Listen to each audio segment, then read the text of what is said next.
Quelque chose ne tourne pas rond dans la reprise européenne. La croissance a perdu en intensité tout au long de l'année pour tomber en dessous de 1% en rythme annualisé au troisième trimestre.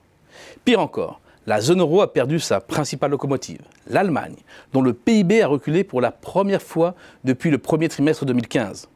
Bilan, la comparaison avec les États-Unis est à nouveau douloureuse, avec d'un côté une économie américaine en accélération et de l'autre une zone euro en décélération, alors même qu'elle part de plus loin. L'écart de croissance, qui s'était récemment réduit, se recreuse. On peut certes invoquer l'arrière-plan anxiogène du Brexit, la montée des populismes, notamment en Italie, qui menacent la stabilité, voire l'existence même de la zone euro. Sans oublier le chantage permanent à la guerre commerciale de Donald Trump. Mais cette toile de fond n'est pas nouvelle et n'a pas empêché l'accélération de 2017. Évoquer dès lors le caractère autoréalisateur à leur anticipation est un peu court. Et ce sont bien des causes objectives qui sous-tendent la perte de confiance des Européens. L'indice ESCI, une mesure de la confiance à la fois des consommateurs et des chefs d'entreprise, ne cesse de reculer depuis début 2018.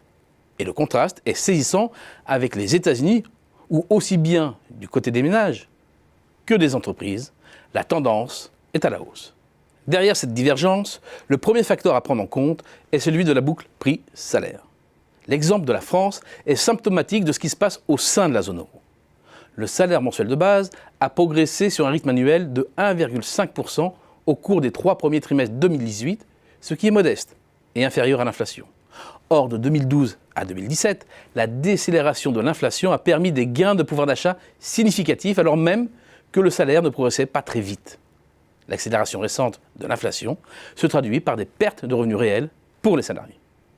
L'histoire est différente aux États-Unis, et si la remontée de l'inflation a freiné les gains de pouvoir d'achat, la hausse des salaires est constamment restée supérieure à celle des prix.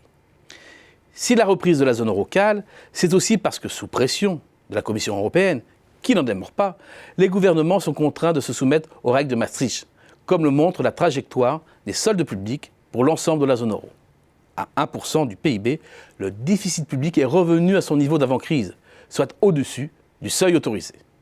Certes, la croissance du PIB en 2016-2017 a facilité le mouvement, mais il ne faut pas perdre de vue que cela reste aussi au prix, 1. de coupes claires dans les dépenses publiques et d'une forte baisse de la générosité de la protection sociale, 2. d'un alourdissement de la barque fiscale.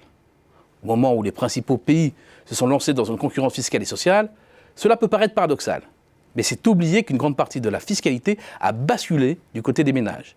Et le bilan d'ensemble, c'est un alourdissement du poids des impôts et des cotisations sociales. Le pouvoir d'achat subit donc la double attaque des prix et de la fiscalité.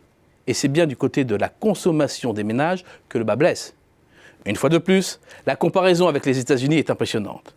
Et c'est bien là qu'est le point d'achoppement actuel de la reprise européenne.